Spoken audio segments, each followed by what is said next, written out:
You crushed high school, had abs, could eat pizza at 2 a.m. without consequences.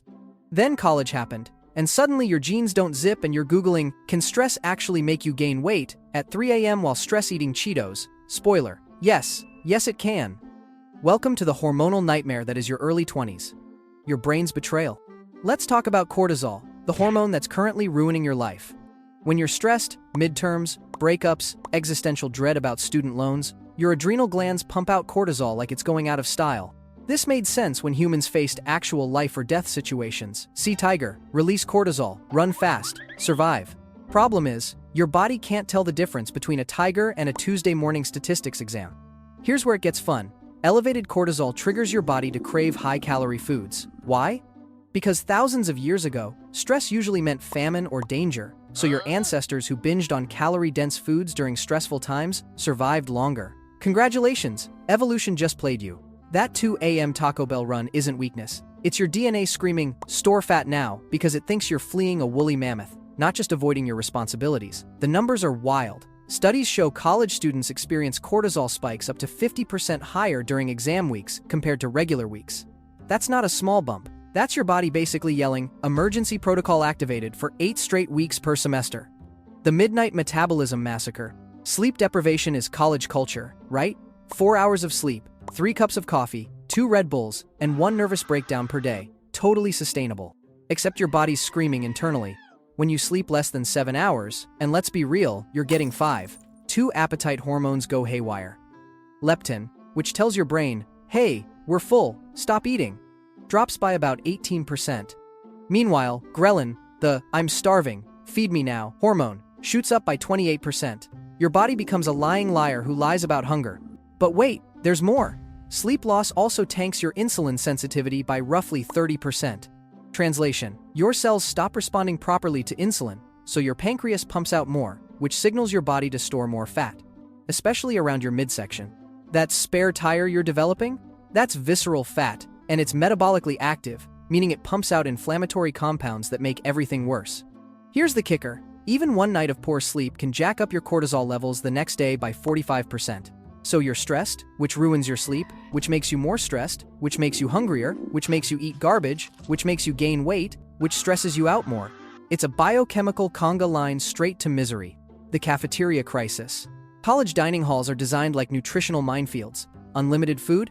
Check. High-stress environment? Check. Sleep-deprived decision makers? Check. What could go wrong?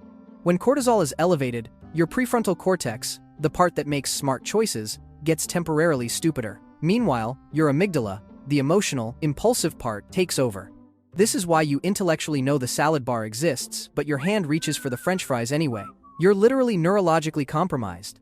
Research shows stressed individuals consume up to 40% more calories from high-fat, high-sugar foods compared to their non-stressed counterparts. And it's not random snacking. Cortisol specifically increases your cravings for foods high in both fat and sugar. Donuts, ice cream, pizza. Your body wants that combo like a heat-seeking missile. The average college freshman gains 8 to 10 pounds during their first year. Some researchers call it the freshman 15, but honestly, the numbers show it's more like the freshman 8 to 10 with a side of hormonal chaos. The gym paradox. You'd think exercise would solve everything, right? Hit the gym, burn calories, problem solved. Except your body is trolling you again. Intense exercise, especially when you're already stressed and sleep-deprived, can actually spike cortisol even higher. If you're running on 4 hours of sleep and crushing a brutal HIIT class, you're essentially stress stacking. Your body interprets this as multiple threats and responds accordingly by holding on to fat even harder. Moderate exercise, though? That's the sweet spot. A 30-minute walk or light jog can reduce cortisol by about 20%. But here's the problem. When you're stressed and exhausted, who has the motivation for a chill walk? Everyone wants the quick fix, the intense burn, the I'll just destroy myself at the gym for an hour and undo 3 weeks of bad decisions approach. Plus, overtraining while under-recovering, aka the college student special, can mess with another hormone, testosterone. Both men and women produce it, and it helps with muscle maintenance and fat burning.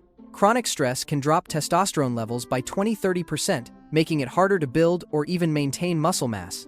So you're working out hard, eating more to compensate, losing muscle, and gaining fat.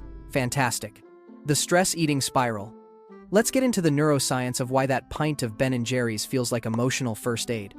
When you eat high-sugar, high-fat foods, your brain releases dopamine and endogenous opioids.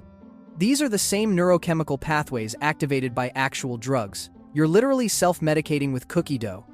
Chronic stress depletes serotonin, a neurotransmitter that regulates mood and appetite. Low serotonin makes you crave carbs because carbs temporarily boost serotonin production. It's a quick fix, but it's also why you can demolish an entire baguette while studying and still feel hungry 30 minutes later. Here's where it gets darker.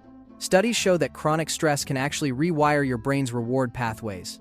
After weeks or months of stress eating, your brain starts associating high-calorie foods with stress relief. You're not just hungry. You're Pavlovian dog-level conditioned to reach for junk food whenever stress hits. The average college student experiences significant stress 8 to 10 times per month. Each stress episode can trigger binge-eating behaviors that consume an extra 500 to 1,000 calories. Do the math. That's 4,000 to 10,000 extra calories per month, or roughly 1 to 3 pounds of fat gain every single month. The social sabotage. College is also peak social eating time. Late-night pizza runs, stress bonding over junk food. The entire culture of let's get food as the default hangout activity. Your friends aren't trying to sabotage you, but biochemically, they kind of are. When you eat in groups, you consume about 35% more food on average. It's called social facilitation of eating. Combine that with stress hormones already making you hungrier, and you're in trouble. Plus, college social hierarchies often involve food. Saying no to late-night Denny's can feel like social suicide. Alcohol deserves its own shout-out here. College drinking culture is real, and alcohol is basically liquid stress weight gain.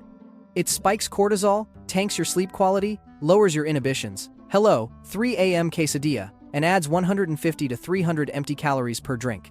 A typical Friday night out can easily add 1,000 to 1,500 calories between drinks and drunk munchies. Oh, and alcohol disrupts your gut microbiome, which affects how your body processes food and stores fat. Some studies suggest chronic drinking can alter gut bacteria in ways that promote weight gain and inflammation. So you're not just getting fat from the beer itself. You're getting fat because the beer is remodeling your intestinal ecosystem. The inflammation connection. Chronic stress triggers low-grade inflammation throughout your body. This isn't the helpful inflammation that fights infections. This is the annoying kind that just makes everything worse. Inflammatory markers like C-reactive protein and interleukin-6 increase during prolonged stress. These compounds mess with insulin signaling, making your cells more resistant to insulin. More insulin resistance equals more fat storage, especially visceral fat around your organs. Visceral fat is particularly evil because it's not just sitting there. It actively secretes inflammatory cytokines, creating a vicious cycle.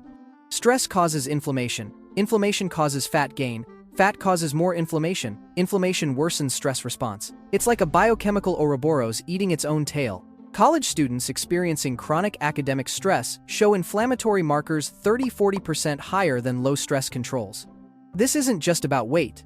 This inflammation increases risks for metabolic syndrome, cardiovascular issues, and even depression. Your body is literally inflaming itself into dysfunction. The metabolic slowdown.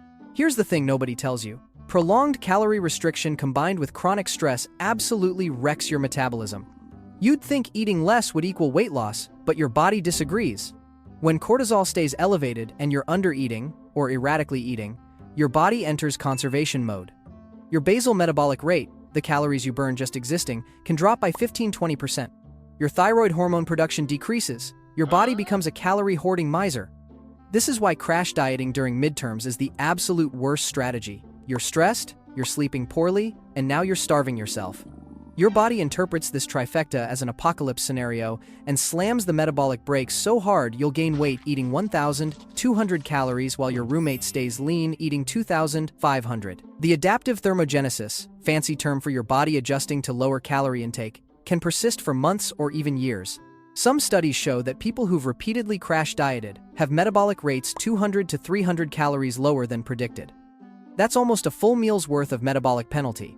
The gut-brain betrayal. Your gut and brain are in constant communication via the vagus nerve and gut hormones. This is the gut-brain axis, and stress absolutely wrecks it. Chronic stress alters gut motility, how fast food moves through your system, increases intestinal permeability, leaky gut syndrome, and disrupts the balance of good and bad bacteria. About 70% of your immune system lives in your gut, so when your gut goes haywire, inflammation follows. Stressed college students show decreased diversity in gut bacteria, with lower levels of beneficial bacteria like lactobacillus and bifidobacteria. These bacteria produce short-chain fatty acids that regulate appetite and metabolism. Less of them equals more fat storage and increased appetite. The gut also produces about 90% of your body's serotonin. When your gut microbiome is messed up from stress, diet, and irregular eating patterns, serotonin production tanks. Low serotonin worsens mood, increases anxiety, and amps up carb cravings. It's all connected, and it's all terrible.